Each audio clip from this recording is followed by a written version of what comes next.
Per un'estate, una generazione intera ha davvero creduto che amore, musica e comunità potessero cambiare il mondo.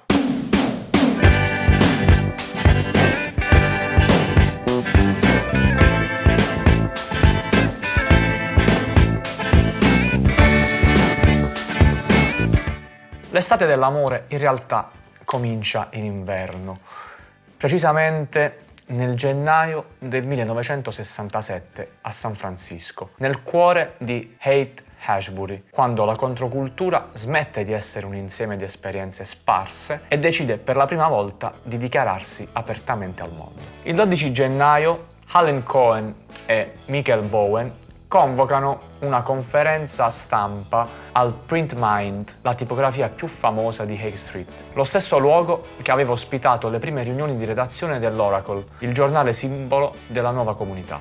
Ai giornalisti viene consegnato un comunicato che ha il tono di una vera proclamazione. Da 10 anni una nuova nazione sta crescendo nelle viscere del vecchio sistema. Come tutti possono vedere, un'anima nuova, libera e frizzante sta riconnettendo i centri vitali dell'America. Non è solo retorica, è la consapevolezza che qualcosa ormai esiste davvero. Insieme al poeta beat Gary Schneider, all'attivista radicale Jerry Rubin e a Jay Tallinn, fondatore dello Psychedelic Shop, Cohen e Bowen annunciano un evento destinato a diventare storico. The Gathering of the Tribes for a Human Being, in programma il 14 gennaio 1967 al Polo Fields del Golden Gate Park. L'idea è ambiziosa e per certi versi ingenua: riunire musica, poesia, arte, filosofia e politica sotto un'unica bandiera, quella del peace and love, e fare incontrare mondi che fino a quel momento avevano camminato in parallelo. Attivisti politici di Berkeley, poeti beat, musicisti rock, studenti, hippie e membri della cosiddetta New Nation, nuova nazione, vengono chiamati a raccolta per celebrare un'epoca che si immagina finalmente libera, solidale e pacifica. Nel poster dell'evento, sopra il titolo, campeggia la parola Pow Wow, la tradizionale celebrazione religiosa dei nativi americani. Non è una scelta casuale.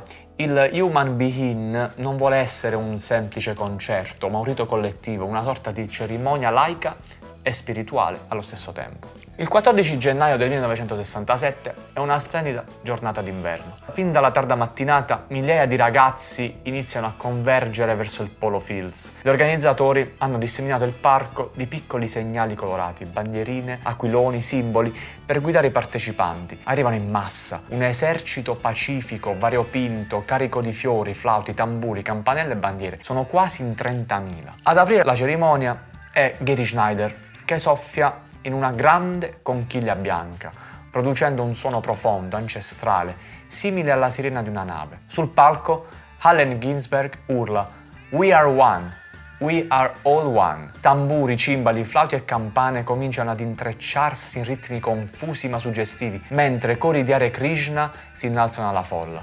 Un lungo hum attraversa il parco. Ginsberg, Schneider, McClure, Ferlinghetti, insieme a Cohen, Bowen, Rubin, Alpert e Leary, guidano i presenti in una sorta di viaggio spirituale collettivo.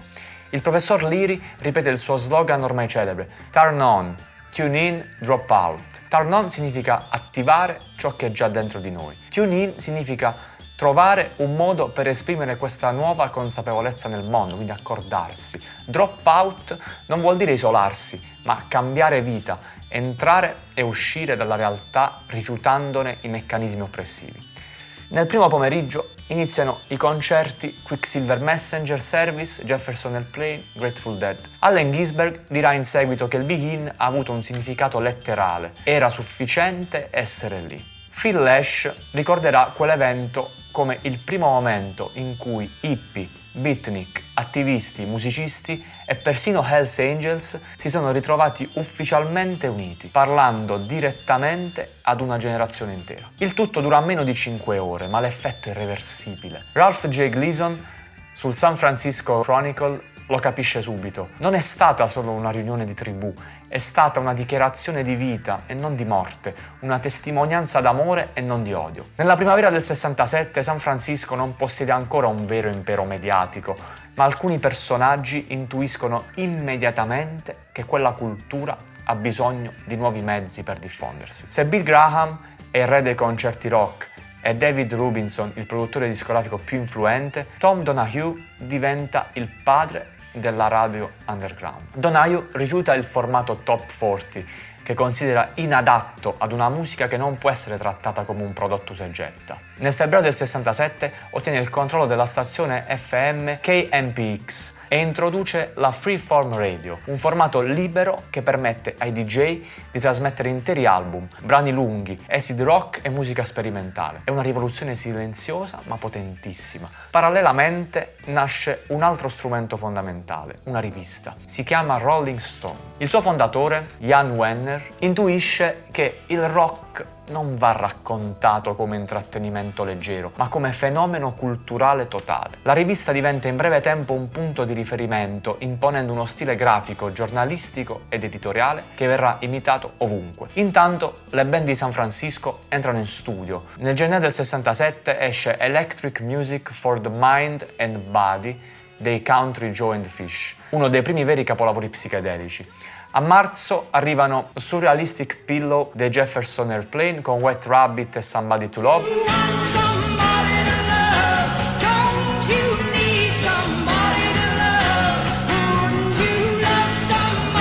E il debutto dei Grateful Dead, che però mostra subito il limite della psichedelia in studio rispetto alla potenza dei concerti dal vivo. Anche Janis Joplin con i Big Brothers and the Holding Company debutta discograficamente. Le registrazioni sono imperfette, ma la sua voce emerge come qualcosa di irripetibile. Blues, dolore, libertà e fragilità condensati in un'unica presenza scenica.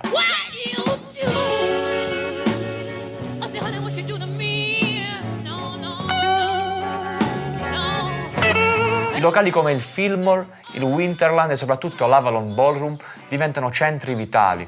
Accanto alla musica cresce un'altra forma d'arte fondamentale, la grafica. I poster dei concerti, realizzati da artisti come Rick Griffin, Stanley Mouse, Alton Killy, Victor Moscoso e Wes Wilson, diventano parte integrante dell'esperienza psichedelica, al pari delle luci e del suono. Haight Ashbury non è più solo un quartiere, è uno state of mind. La canzone San Francisco di Scott McKenzie, con il suo invito a mettersi un fiore nei capelli, diventa il jingle non ufficiale dell'estate dell'amore. If you're going to San Francisco. Migliaia di ragazzi arrivano in città da ogni parte del paese. Li chiamano hippie, flower children, love generation. La moda hippie rifiuta le regole, i marchi, le multinazionali.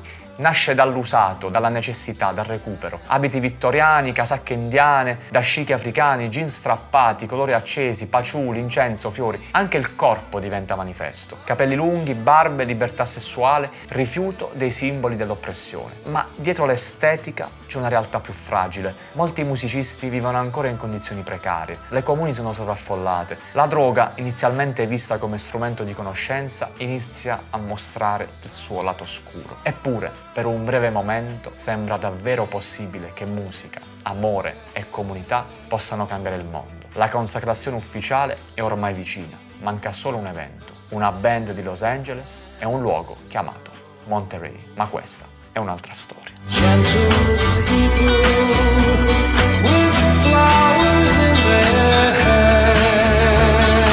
In descrizione la solita playlist con i 10 brani fondamentali della Summer of Love.